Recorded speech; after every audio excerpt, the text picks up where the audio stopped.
Hey there nation, welcome to the show. We help you to play miniatures wargaming on a budget. It is I, Commander CheapSkate. We're proud to present to you battle report number 6 of our Underhive Wars. This is our series of Necromunda battle reports. This is a standout scenario that was fought between my friends Lady Domino of the Killjoys of House Escher versus my other friend Fresh Prince Bel-Air of the Iron Sights of House Orlock.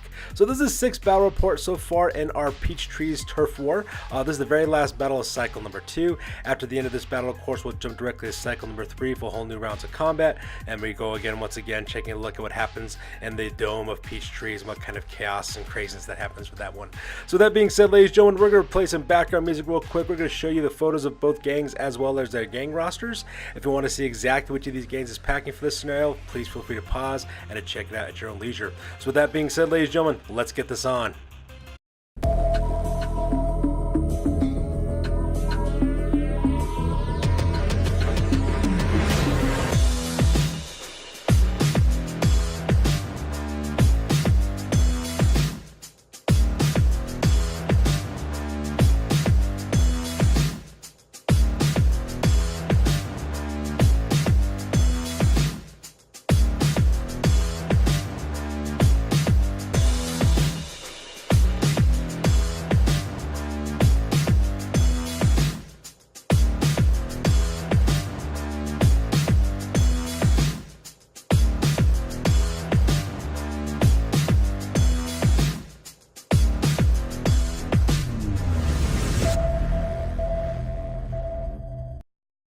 Alright, so let's go ahead and talk about the scenario rules real quick. This is a standout scenario, so the objective is to end the scenario with the most kill points. Basically, each gang gets a certain amount of points for each kill they manage to take for out of action. You get 3 points for a leader that goes out of action, 2 points for every champion you put out of action, and 1 point for everybody else, which is our gangers and our Jews as well. The victor for this scenario is the one who has the most kill points. The victor gets D3 times 10 creds added to their stash. Also, for experience points, each person who survives the scenario gains 1 XP. The victorious leader also gains an additional XP, and also you get an XP for every person you put out of action as well. And when it comes to reputation, of course, the gang with the most kill points ends up having +1 for the reputation. Since both gangs are facing off each other for the very first time, they will also start off with an additional point reputation as well. But if any of the gangs bottle out, they lose that reputation point. So with the scenario rules over, ladies and gentlemen, let's go directly to deployment real quick. Alright, so with the scenario rules over, let's go and talk about deployment real quick. As you can see, my friends are playing on a 4x6 table. We got a lot of huge amounts of terrain on this battlefield. We got buildings and chemical tank towers and a gantry walkway that runs down the center of the table diagonally, all kinds of sight blockers and all kinds of craziness. So let's go and talk about exactly where each of the gangs are located at. My friend Fresh Prince Bel-Air as well as his iron sights have deployed on the near side of the table, while my friend Lady Domino as well as her Killjoys has deployed on the far side of the table.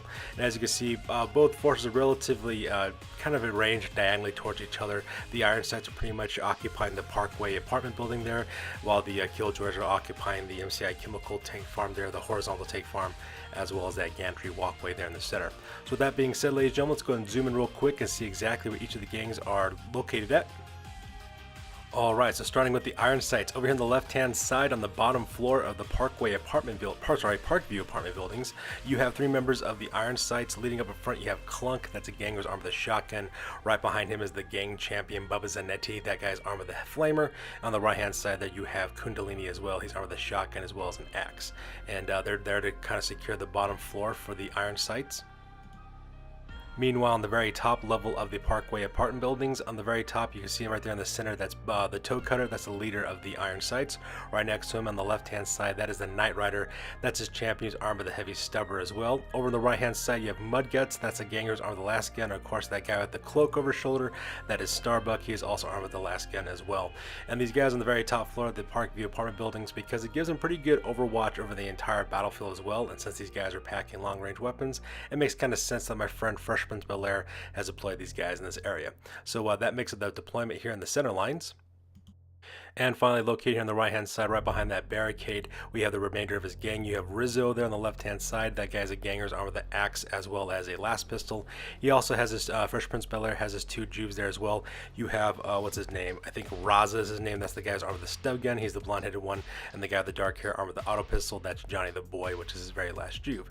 And these guys are kind of locking down the right-hand flank. And that pretty much makes the deployment for the iron sights on this one. Alright, so moving on the very other side of the table, right in the middle of that gantry walkway there, you have Furia, that's the leader of Lady Domina's Killjoys.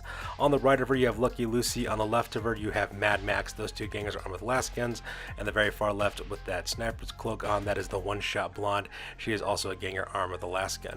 And the rest of the gang is deployed right between that gantry walkway as well as that MCI Chemical Work tank farm right in front of them. So we're going to do a quick close-up of that real quick. Alright, so as you can see, here's the rest of her gang. Starting on the left-hand side, you have, what's her name? I believe that's Marlo the Hollow. That's one of her Juves, as well as Yoko the Pyro. That's her champions armed with a Nightshade Kim Thrower. And then right next to her on the right-hand side, you have Mimi the Punk, who's also another Juve as well. And then finally, right in the center there, you have our last remaining gang champion. That's Raven. She's armed with an auto gun as well. And then you got the rest of her gangers as well. That also includes Trixie, as well as Mad Donna as well. Mad Donna, of course, is packing a grenade launcher. Oh, and also Nocturne, I forgot her name too. Nocturne is the ganger who's armed with the last gun as well as a sword. And that pretty much makes up deployment on this one. So with deployment phase over, we go directly to the top of turn number 1 and we roll off for initiative.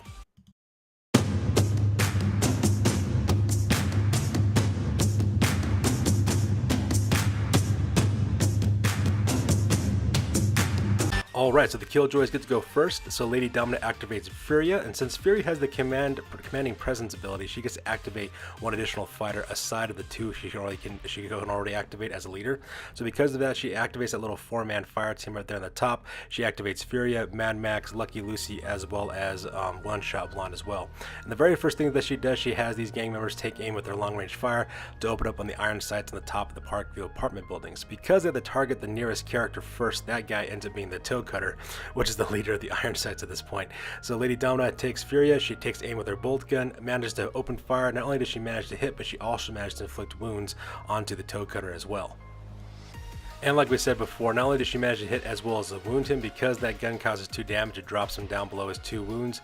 She managed to hit with both of her shots as well. So as you can see him when they roll up on the injury table, not only does he get seriously injured as well, but he also goes out of action. So just like that, in the very first opening action phase of the very first turn, my buddy Fresh Prince Bel-Air has lost his gang leader, and he loses all the bonuses that guy be able to get his gang as well. So things are off to a very bumpy start for the iron sights. Not to mention, Lady Dama still has 3 more gangers to open up onto this little rooftop firing team for the iron sights. The next person she shoots with next is One Shot Blonde, and she takes aim at the Knight Rider. And not only does she manage to hit him, she also manages to wound him as well, only giving a flesh wound. But because he's so close to the edge of the building, he has to take an initiative, and the Knight Rider fails his initiative test and falls down the next floor, takes a wound as well as falls and hits the next floor as well. Luckily for my friend Fresh Prince Bel-Air, there was no additional wounds caused from that fall onto the Knight Rider, so because that Knight Rider will just get right back onto his feet when the time comes. But unfortunately for him, Lucky Lucy then takes aim with her last gun. Not only does she manage to hit him and also cause him to have a serious injury as well, he has to take another initiative test. He fails that initiative test and he falls another floor and hits the ground as well. Luckily for my friend Fresh Prince Bel-Air, the Knight Rider doesn't take any damage for that fall either, but because this guy took a flesh wound and is seriously injured, he is now face down and laying on the ground just bleeding at this point. Next shot of course comes with One Shot Blonde, but unfortunately for Lady Domina, she missed that shot, so because of that, the Knight Rider doesn't have to worry about being shot again. And this kind of reminded me of like an old version of an old battle report that took place during the Tales from the Underhive that we did a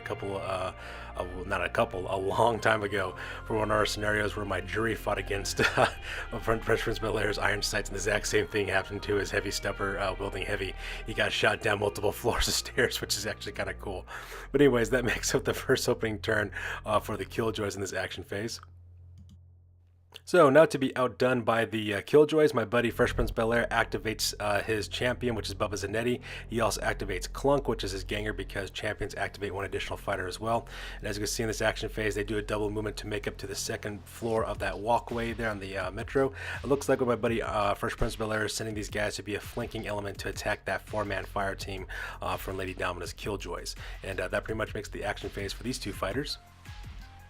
In response to that, Lady Dama then activates Yoko the Pyro as well as Marlo the Hollow as well, because, you know, every gang champion can activate additional fighter. As you can see, she moves him up with a double move as well, having Marlo the Hollow take point from that way. That way she's the closest target to being shot at from the Parkview apartment buildings. Looks like she's using her Juve as a sacrificial lamb at this point. And it also kind of makes sense too, because you do have that pile of rubber that's acting as a sight blocker, so these guys will get -1 to hit, and so she'll be able to take that into account. Plus Yoko the Pyro is moving in to lend some support on that part. Now, if you notice, we didn't show exactly the next phase for the next turn. The reason why is because Fresh Prince of Bel-Air tried to activate Starbuck to shoot at that Juve, and he unfortunately missed his shot on that part. So that's the reason why we kind of skipped the Iron Sights in the next photo. However, right behind them, of course, we got Mimi the Punk. She takes the rear right behind Yoko the Pyro as well, so that way they can start making their assault movements towards the Parkview apartment as well. Meanwhile, across the apartment building onto the top floor, you can see that Mudguts moves over to the windows, so that way he can take a pot shot at that four-man fire team as well. But unfortunately for Fresh Prince of Bel-Air, when he takes aim with his last gun and shoots, he completely misses his shot on this part and kind of flubbed his hit roll to make that happen. So because of that, there is no return fire really from the top of the Parkview apartment buildings at this point. Meanwhile, at the same time, Johnny the Boy, he spends a turn double moving up forward to the corner of that MCI Chemical Works tank farm to kind of act as like cannon fodder to absorb some shots. That way he can relieve some pressure off of the Parkview apartment buildings at the same time. And of course, Lady Domino also responds by sending up Nocturne over to the left-hand side as well to take a pot shot at Johnny the Boy, but because his E is partially obscured by that corner piece, she really doesn't have line of sight for him too much on that shot, so because of that, she ends up taking another turn to just kind of end up right between that makeshift barricade on the left-hand side, as well as the chemical tank farms to line up for another shot during the next turn on that part. So that makes up Lady Domino's reaction to that movement. And one by one, he also sends up Fresh Prince of Bel-Air. He also sends up Raza as well to lend up some support, spending a double movement in order to catch up to Johnny the Boy as well. That does kind of put him in a precarious situation because he's right smack dab in the middle of the open. But at the same time, our buddy Fresh Prince of Bel-Air, he told me he didn't really mind because that's one of his Juves, and as you all know, Juvies can be easily replaced if they get killed. So that's what happens to the move phase on that part. And as a response to the flanking effects that's taking place on the left-hand side, Lady Domina then moves up Mad Donna, which is her gang her arm with a grenade launcher, moves her up a normal 6 inches movement right next to Nocturna. That does put her in a perfect lineup with Johnny the Boy as well as Raza to take aim with a grenade launcher, and so that's exactly what she does. She takes aim with a grenade launcher, opens with frag grenades onto Johnny the Boy. So not only does her shot hit, but as you can see there, we have a little blast template taking place from the frag grenade, from the explosion taking place there, just barely missing Raza at the same time. So because of that, Johnny the Boy does get hit, and unfortunately for Fresh Prince of Bel-Air, Johnny the Boy also suffers a wound as well. And Lady Domina managed to inflict a flesh wound onto Johnny the Boy for her troubles as well. So because of that, Johnny the Boy now has -1 to his toughness, makes him a little bit easier to wound as well, and hopefully put out of action during later action phases during the battle report. So that makes up the shooting for Mad Donna at that point. And still trying to apply pressure on the right-hand flank, my buddy Fresh Prince of Bel-Air also moves up Rizzo as well with a double movement. Rizzo is a ganger's arm with a last pistol as well as an axe. Moves him over there to the left-hand side of that MCI Chemical Works tank farm, so that way he can intercept any Juvies or Mad Don on the left-hand side, or to lend support on the right-hand side to continue on with the assault. And that pretty much concludes the action phase for the Iron Sights at this point, because all their gangers have been activated.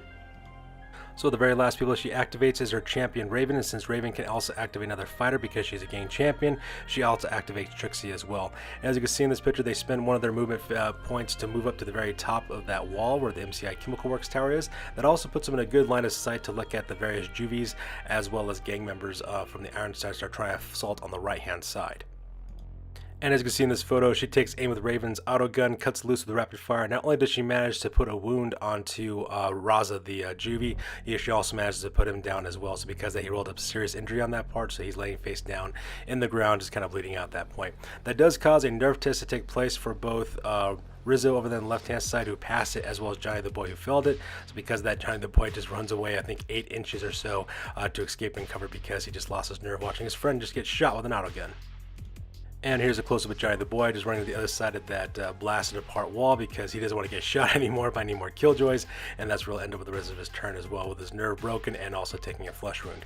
So that being said, ladies and gentlemen, that concludes the action phase. Because of that, we go directly to the end phase.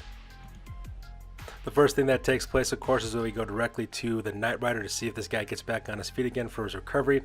As you can see in this photo, unfortunately for my buddy Fresh Prince of Bel-Air, that guy just unfortunately rolled up another serious injury. So because of that, all he can really do is move over 2 inches and lay on the ground bleeding. So he can get out of the field of fire, which is actually kind of nice, but that's all he really can do at this point as well. So things are not looking very good for my buddy Fresh Prince of Bel-Air at this point. However, there is a silver lining on the right hand side. His Juvie Raza, that guy does manage to get back on his feet again. He does suffer a flesh wound for his trouble, so because of that he is now toughness 2, which makes him pretty easy to wound now with strength 3 weaponry. But at the same time though, at least my buddy Fresh Prince Belair has a fire that he can still use for the following turns. So with the end phase overlays, gentlemen, we go directly to the top of turn number 2. We roll off for initiative to see exactly who goes first.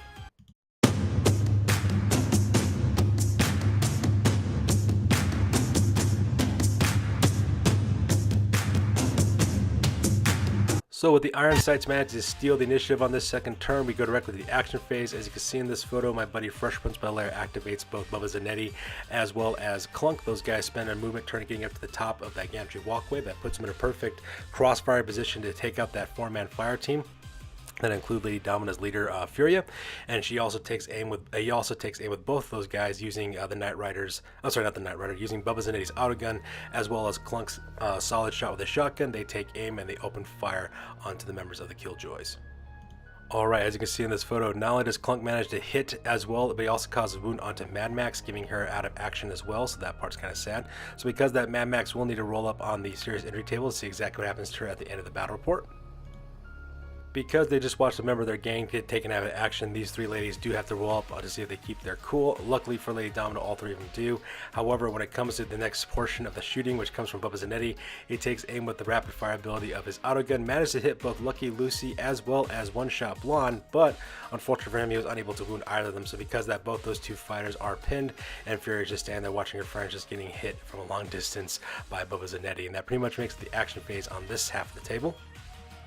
So not to be outdone by the Iron Sights, Lady Domina activates Furia as well for the Killjoys. So not only does she activate her, but she also activates both Lucky Lucy as well as One-Shot Blonde.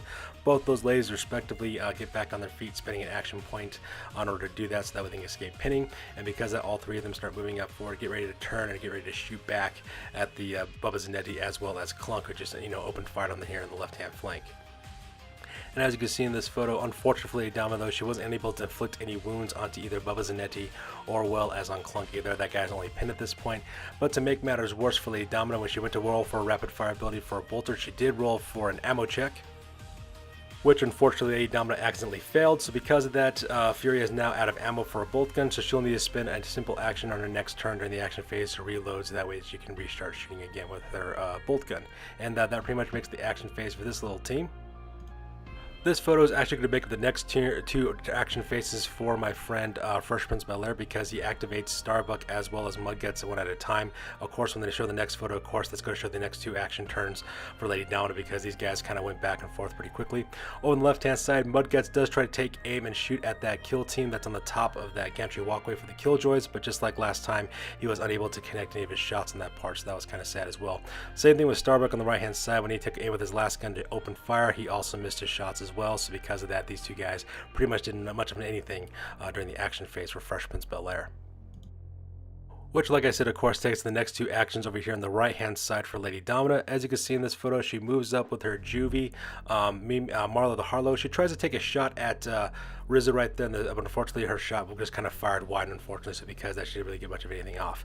However, when it came to Yoko the Pyro did move up to that little space between Marla the Hollow as well as the corner of the MCI Chemical Works. She takes aim with her Nightshade Chemical Thrower, and she cuts loose onto Rizzo. And as you can see in this photo, Lady Domina cuts loose with Yoko the Pyro, which just sends a huge stream of toxic chemicals being blasted directly at Rizzo. So that, you can see there, we got the little template kind of showing him getting washed over with some poisonous chemicals.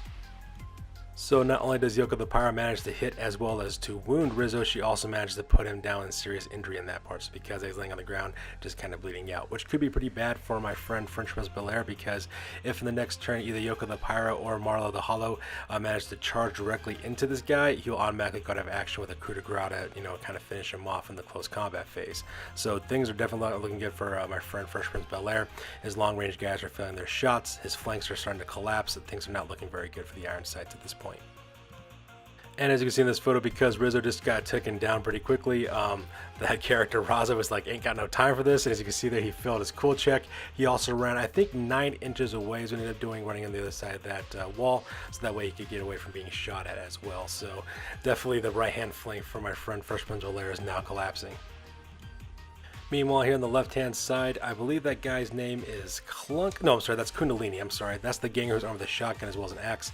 As you can see, my buddy Freshman's Belair activates him, moves him up his double move to 12 inches. That way he gets to the second floor of that walkway, trying to lend some support to Bubba Zanetti because his left-hand flank is now collapsing as well. Meanwhile, Lady Domina, she does activate Raven, her champion, as well at the same time activating Trixie, and both those ladies take aim with their auto guns and last guns respectively, and get ready to cut loose on the members of the right-hand flank of the Iron Sights. And as you can see in this photo, not only does Raven manage to hit as well as wound Raza, she also managed to put him out of action as well. So because of that, that's a second member of the Iron Sights will need to go out of action and roll off on the serious injury table to see exactly what happens to him at the end of this battle report. So with the action phase over with, we go directly to the end phase for this turn. And unfortunately for my friend Freshman's Belair, when he has to roll off to see if he bottles out or not, he rolls a perfect 6 on that part, with combined with the number of guys who are out of action as well as down. It ends up that his guys start taking a bottle check. So in case you're not wondering how a bottle test works, what happens is that every single member of the Iron Sights will have to roll off a cool check. And if they succeed their cool check, they of course stay in the battle to fight. But if they fail their cool check, they just kind of hele on and get the heck out of there because they don't want any part of the violence that's coming their way at this point. And speaking of fleeing, as you can see in this photo, Mud gets decided he doesn't want any more of the pain. As you can see, he just kind of takes off the battlefield. He wants nothing else to do with fighting against the Killjoys at this point, leaving Starbuck all by himself to occupy the top floor of the Parkview apartment buildings. At the same time, Clunk also fails his cool checks because that guy also hightails it out of there because he doesn't want to get shot at anymore by any more Killjoys. And as well as Johnny the Boy, he doesn't need any more extra motivation. As you can see in this photo, Lady Dama sent up Trixie as well as Mad Donna and Nocturne to try to start assaulting him. He probably just kind of pressured out and took off for the hills because he did not want to be surrounded and pounded by a bunch of Killjoys as well. So that pretty much makes up the bottle test on that part. So because of that, we go to the recovery portion at the end phase. And not only does, when it comes to the recovery phase, things go extremely bad for him. The Knight Rider rolls up on the injury table to see what happens to him. As you can see in this photo, he rolls out of action. So because of that, he will need to also roll on the serious injury table at the end of the battle report to see exactly what happens to him as well. Which also is pretty cool because it nets Lucky Lucy 2 experience points. 1 for putting this guy out of action and plus 1 extra experience point because he was a game champion as well. And that pretty much brings up to the end of the turn. So because of that, we go directly to the top at turn number 3. And as you can see, that takes directly to the end of the game because at this point, my friend Freshman's Belair, he just voluntarily bottles up because so many of his gang members are out of action and he doesn't really want to lose the rest of his gang members to serious injury tables. So because of that, that takes directly to the end of the game, ladies and gentlemen. With that being said, we're going directly to the after action report as well as the post game because now this battle report is officially over. Alright, ladies and gentlemen, so let's talk about the post game for the Iron Sights. When it comes to the Iron Sights with injuries, they had 4 members of their gang who had to roll up on the injury table. That was the Toe Cutter, the Knight Rider, Rizzo, as well as Raza. For the Toe Cutter, he suffered a grievous injury, so because of that, he does go into recovery, so he will have to miss out his next battle report as well because he's still busy recovering. The Knight Rider, however, suffered a humiliating injury, so because of that, he suffers a -1 to both his leadership as well as to his cool, which could not be as bad as it could have been because this guy is a gang champion, so he's still within normal tolerances for those two stats. At the same time, Rizzo, he makes a full recovery, and Raza, he gets hobbled, so because of that, he has -1 to his movement. When it comes to advancements, there are no enough experience points at this time for advancements, so there are no advancements at this time.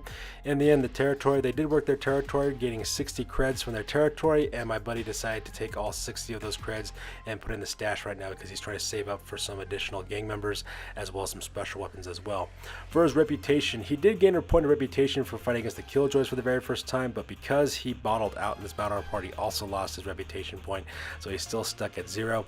His new gang rating is still at 1,115 points, and his new record is at 0 wins and 2 losses. So right now, the Iron Sights off to a very bumpy start to this campaign. Alright, so now we go to the Killjoys. Further injuries, Mad Max rolled out cold for her injury, so because of that, she makes a full recovery and will be able to participate in the next battle report as well. When it came to advancements, Lady Dama decided to spend her experience points on Mimi the Punk, promoting her to level 2. That also makes her crossbow by 10 creds as well, and also increased her cool score by 1. So because of that, Mimi the Punk is now a little bit harder to break, as well a little bit more level-headed during the firefights. In the territories, Lady Dama actually gained a new territory for actually making the Iron Sights bottle out, so because that, her gang's current turf total is now at 2 hexes of turf. She also worked her gang territory, and with combined from the winnings from the scenario, she earned 140 creds as well. So at the merchant, she spent 130 credits for Heavy Stubber for Mad Donna, so now that character is now carrying a Heavy Stubber. She then took Mad Donna's grenade launcher and gave that to Lucky Lucy as well, so now Lucky Lucy is packing a grenade launcher. And then she took the remaining 10 credits and put it inside the stash to use for a rainy day. Her gang also gained 2 points of reputation as well, increasing her reputation points. Their new gang rank now is at 1,215 points, and her new record is at 1 win as well as 1 loss. So that's going to do it for this one, you guys, for Battle Report number 6 for the Underhive Wars. As always, please feel free to like, comment, and or subscribe. Your guys' input is extremely important to us. Also, check us out on Facebook, Instagram, Google+, as well as Blogger for all the latest and greatest that's happening with our hobby. That's going to do it for this one, you guys. You guys stay classy. We will catch you guys in the next one. Peace out.